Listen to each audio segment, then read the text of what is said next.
My name's Hannah. Let me take you back to where this whole mess started. I was fresh out of college, green and eager, landing a job at a tech firm that was the talk of the town. That's where I met Mike, or Michael as he was introduced, but that formality didn't stick for long. Mike and we were like oil and water from the get-go. Both of us were hungry for success, aiming to prove ourselves in this tech jungle. Our boss, Frank, a no-nonsense guy with a knack for stirring the pot, decided it would be fun to set us against each other on projects. Let's see who shines, he'd say with a smirk. One day, Frank threw a new project on our desks, a real beast of a thing that could make or break our newbie reputations. Alright, you two, this one's a game changer. Impress me, he said, leaning back in his chair like he was kicking off some gladiator match. Mike shot me a look, that annoying half-smirk on his face. May the best man win, he said, clearly amused. I rolled my eyes. It's not about being the best man, Mike. It's about being the best, period.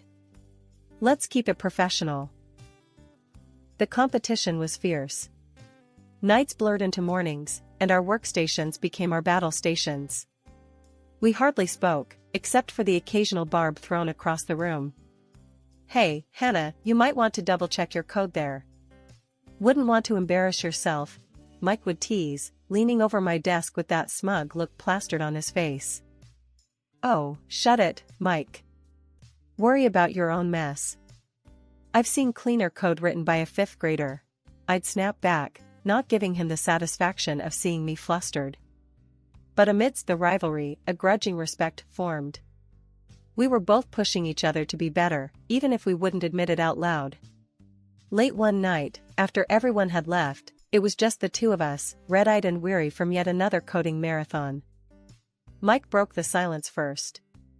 You know, Hannah, for what it's worth, you're not half bad at this, he said, his voice softer than I'd ever heard it. I looked up, surprised by the concession. Not half bad? Wow, high praise coming from you, Mike. Might just make my day, I replied, the corners of my mouth twitching into a reluctant smile. We started talking then, really talking, not just the snide comments we were used to. Turns out, we had a lot more in common than we thought. Both of us were driven by more than just ambition, there was a passion for the work, a deep-seated need to make a mark. That night changed everything. The competition didn't end, but it shifted. We started helping each other out, sharing tips, double-checking each other's work. It wasn't long before the rest of the office took notice. Look at you two, from cutthroat competitors to tech's dynamic duo. What happened? Did you finally realize you're better together? Frank teased one afternoon, raising an eyebrow. Mike and I exchanged a look, a silent agreement passing between us. Something like that, I said, meeting Mike's gaze. There was a challenge there, but also something more. A promise of partnership, maybe even friendship. And so, our story began. Not with a fairy tale romance, but with hard work, late nights, and a shared ambition that would eventually lead us down a path neither of us could have predicted. Life with Mike hadn't been a smooth ride, we had our share of ups and downs, just like any couple. When Lily came along, though, it felt like she patched up every crack between us. Those first 2 years with her were a mix of sleepless nights and unforgettable moments. While I dove headfirst into motherhood, Mike was out there, climbing the corporate ladder, making sure we had everything we needed. It was a team effort, but a lopsided one. I was grateful for his hard work, but deep down, I was itching for more than just playdates. I loved Lily more than anything, but as she grew more independent, I started feeling stuck. The walls of our home seemed to close in on me, each day blending into the next in a blur of routine. That's when I knew I needed to get back to work, to find that part of me that got buried under piles of laundry and endless cartoons. Telling Mike about my decision sparked a bit of a standoff. You serious, Hannah? You want to go back now? Lily's just starting to get fun, he said, with a frown that told me he wasn't thrilled about the idea. Yeah, I'm dead serious, I shot back, my resolve firm. I need more than this, Mike. I need to feel like myself again, not just Lily's mom or your wife. Our conversation was tense, more of a clash of wills than a heart-to-heart. I could tell Mike was worried, maybe even a bit threatened by the thought of me stepping back into the world that he'd been conquering alone. When I came back from maternity leave, the office felt like a different planet. Mike had shot up the ranks to head of our department. The look he gave me wasn't the one I remembered. It had this edge, like he thought I'd lost my edge sitting at home with our daughter, Lily. At home, it was like stepping into a rerun of some outdated sitcom. Mike started in on how I came back too soon. "Hannah, you sure you should be back at work already? Lily's still so young. Wouldn't hurt to spend more time at home, you know." I laughed it off. Mike, sitting at home was driving me up the wall. I love Lily, but I need more than baby talk and diaper changes.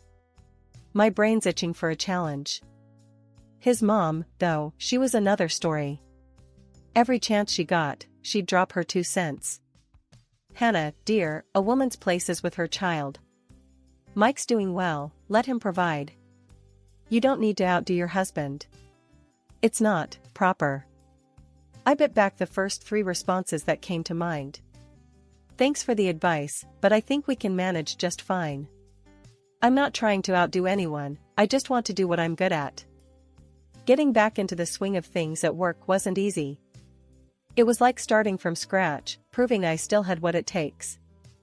But I wasn't about to let Mike, or anyone else, see me sweat. I poured everything I had into my projects, and it paid off. A year later, I was leading the department right alongside Mike. You'd think he'd be proud, but no. He got all weird about it, like my success was a personal attack. "Don't you think you're being a bit ambitious, Hannah? Lily's still so young. Maybe you should have stayed home longer," he'd say, that condescending tone creeping in. I'd just shake my head and keep moving. "Ambition's got nothing to do with it, Mike. I'm just doing my job, and doing it well. Shouldn't you be happy your wife's not a slouch?" At home, Lily played with her toy doctor's kit, examining me or her stuffed animals with an adorable concentration. "Mommy, when I grow up, I'm gonna be a doctor.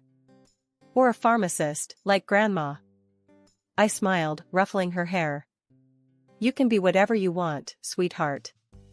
Doctor, pharmacist, head of a department. Sky's the limit." Those days, the tension at home was palpable. Mike's mom wouldn't let up, and Mike kept echoing her outdated beliefs. But I wasn't about to back down. I'd worked too hard to let their old-fashioned views dictate my life. The tension in the air was palpable when our boss, Frank, called Mike and me into his office. The big news? The top spot in the company was opening up, and one of us was in line for the promotion. "It's between you two," he said, leaning back in his chair, his gaze shifting between us. "I expect both of you to prepare your cases. May the best candidate win." Back at home, the news set off a storm. Mike's ego couldn't handle the competition. "Hannah, you need to back down.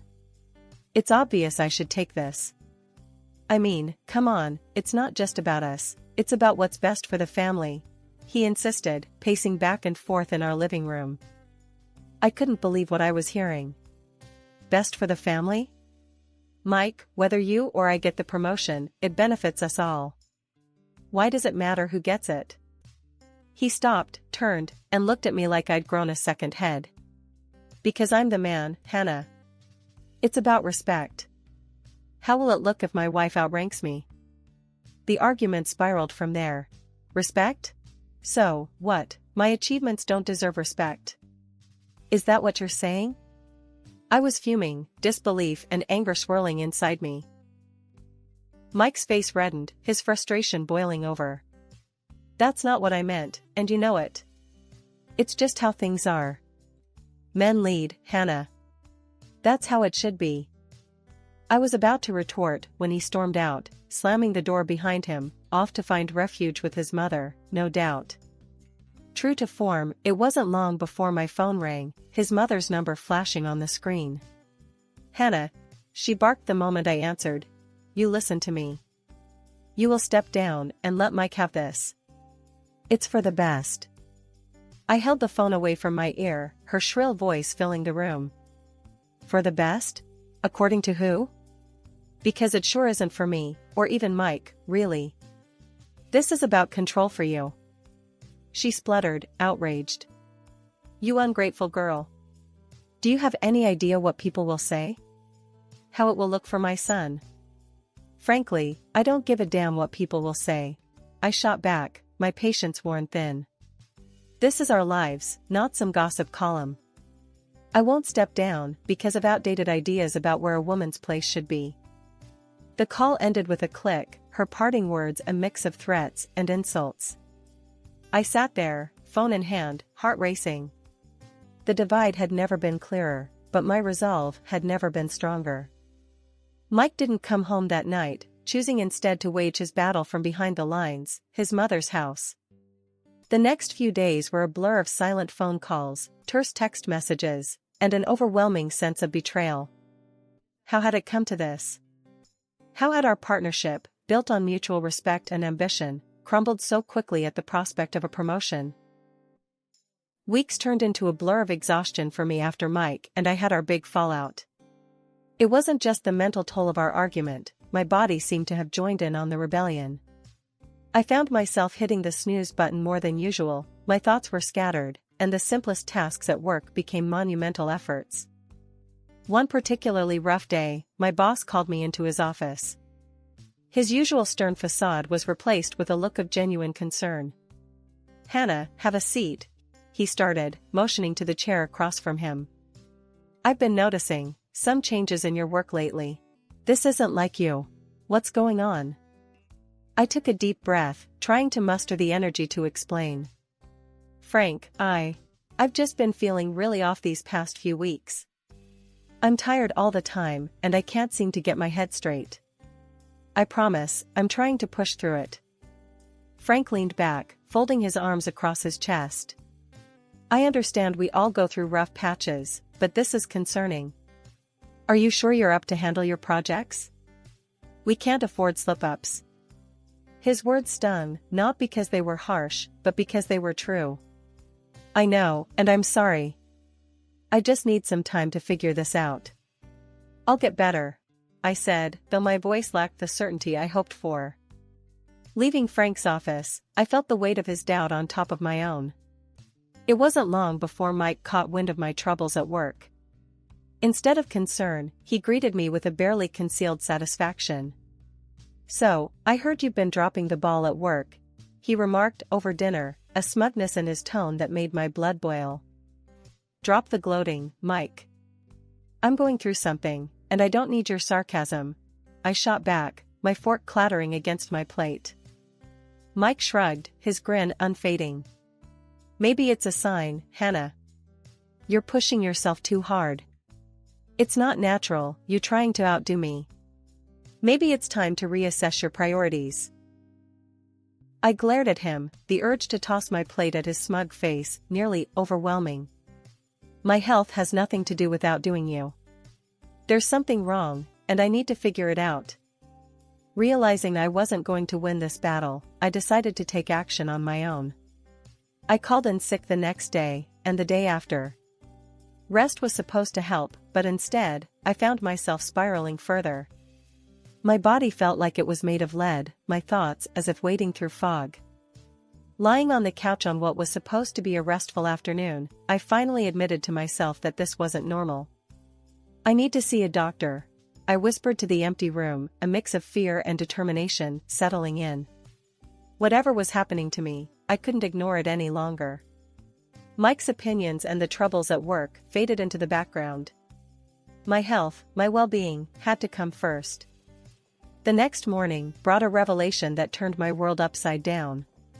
Lily, my sweet, innocent daughter, came to me with eyes brimming with tears. Mommy, the pills Daddy gave me to make you better aren't working, she sobbed, her tiny hands clutching something behind her back. Pills?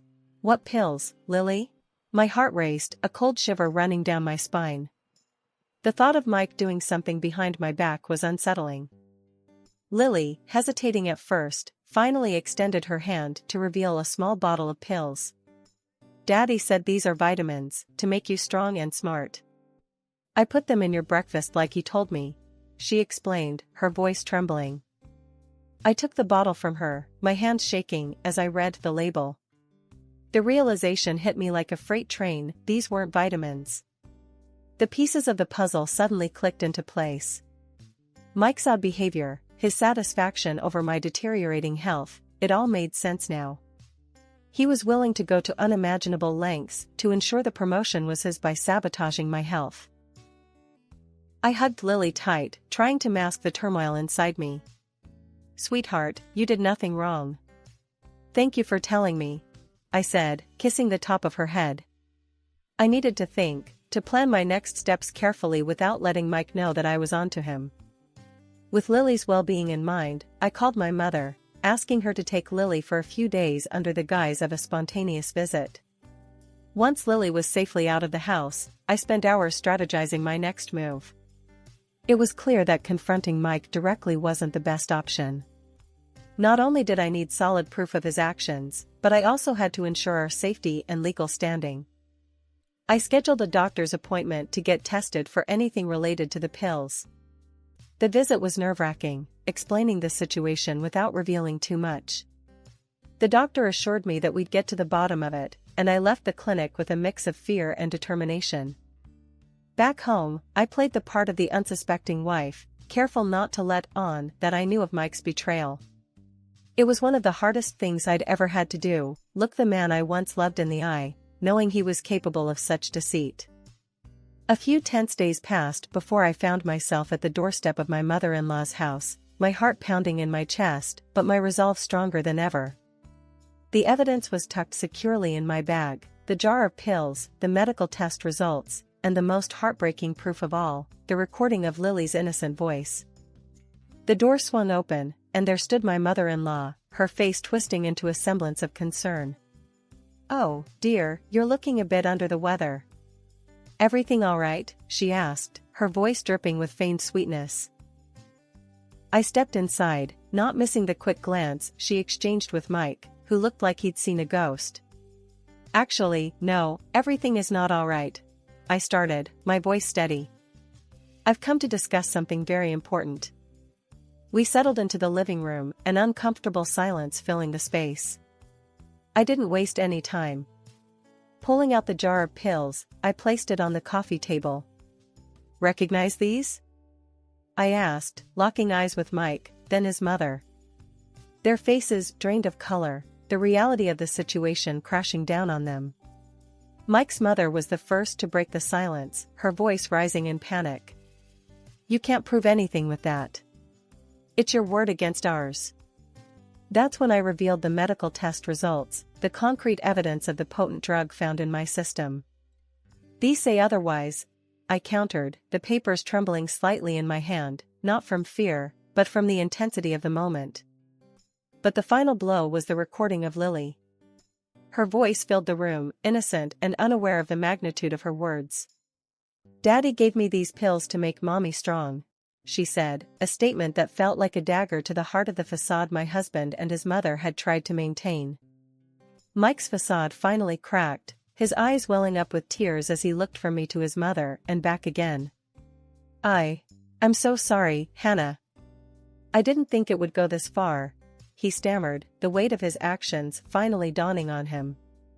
His mother, too, began to sob, her earlier defiance crumbling under the undeniable evidence.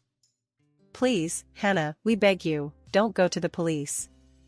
We didn't mean for it to get out of hand. But my decision was made. What you did is unforgivable. You endangered not just me, but our daughter. I'm protecting my family, and that means ensuring justice is served," I said, my voice unwavering. I stood up, gathering the evidence. I paused at the door, taking one last look at the broken figures before me. This was not just about revenge, it was about setting things right, about moral responsibility. "I'll be in touch with the authorities. You'll have to answer for what you've done," I declared before stepping out into the sunlight, a sense of closure washing over me. As I drove to my mother's house, where Lily awaited, a mix of emotions coursed through me. Sadness, relief, but above all, a fierce determination to rebuild our lives, free from deceit and manipulation. The path to justice was neither swift nor easy, but it was a path I knew I had to walk, not just for my own sake, but for Lily's and for the principle of right and wrong. The day I stepped into the police station, a mix of dread and determination churned inside me. Reporting Mike and his mother for attempted poisoning was a step that could not be undone, a line that, once crossed, would forever alter the course of our lives. The investigation that followed was thorough, with the police combing through every detail of the evidence I provided. It was an invasive process, digging up parts of my life I'd rather have kept buried. Yet, the officers were professional, treating the situation with the gravity it deserved. Throughout it all, Lily remained blissfully unaware of the storm swirling around her. To her, the visits to the station, the questions, and the serious faces were parts of a strange, grown-up game. I did my best to keep her insulated from the harsh realities, a task that grew harder with each passing day. The trial attracted attention, much more than I had anticipated. Colleagues, friends, and even mere acquaintances packed the courtroom, drawn by the sensational story of betrayal within a seemingly normal family. Whispers filled the air, speculation and shock mingling in equal measure as the details of Mike and his mother's actions came to light. I sat through the proceedings, a tumult of emotions raging within me. Anger, betrayal, but also a deep, unyielding sadness for what could have been a happy life shattered by greed and ambition. Mike and his mother, once part of my innermost circle, now sat on the opposite side of the courtroom, their fates hanging in the balance. When the verdict was delivered, a heavy silence enveloped the room. Guilty. The word echoed off the walls, a solemn affirmation of justice that provided little in the way of solace. They were sentenced to real terms, a punishment for their actions and a stark reminder of the consequences of choosing power over integrity. In addition, the court awarded monetary compensation, a hollow victory that no amount of money could make right. It wasn't about the financial gain, it was about accountability, about setting a precedent that such malicious acts could not and would not be tolerated. After the dust settled on the trial and everything that happened, I made the tough but necessary decision to divorce Mike and fought to ensure he wouldn't have the chance to hurt our daughter, Lily, or me again. The court, considering everything, sided easily with me, especially given Mike's reckless actions involving Lily in his scheme. It was a heartbreaking situation, but protecting Lily was my top priority. Mike lost his job over the scandal. The promotion he so desperately schemed for? It landed on my desk. It was a bittersweet victory. That chair felt like a throne of thorns at times, a constant reminder of the turmoil we went through to get here. Yet, it was also a testament to resilience, mine and Lily's. Life started to settle into a new rhythm. My mom was an incredible support through it all, her strength and love a steady presence in the storm. Lily, bless her heart, remained the ray of sunshine she always was, somehow untouched by the darkness of recent events. One evening, as I sat down with a cup of tea after putting Lily to bed, my mom joined me at the kitchen table. "You're doing great, Hannah. I'm so proud of you," she said, reaching over to squeeze my hand. I sighed, the weight of the past months pressing down on me. "Thanks, Mom. It's just hard, you know? I never imagined it would come to this. Winning that position, it feels like a Pyrrhic victory." Mom nodded, understanding in her eyes. "But you're moving forward, honey. And you're not alone. You've got Lily, you've got me, and it sounds like your boss and colleagues are right there with you." She was right. My boss had been incredibly supportive, and my colleagues rallied around me, offering help, understanding, and the occasional much-needed laugh. Yeah, they've been amazing. Frank told me the other day that he admires my strength. He said the company is lucky to have me. It's just, everything has changed. Change isn't always bad, Hannah. It's just different. And sometimes, it's exactly what we need to find out what we're truly capable of, Mom advised, her voice gentle, but firm. As the days turned into weeks and months, That's what I clung to, the idea that through change, we grow, we learn, and we find new paths. My path wasn't just about climbing the corporate ladder anymore, it was about building a safe, happy life for Lily and me.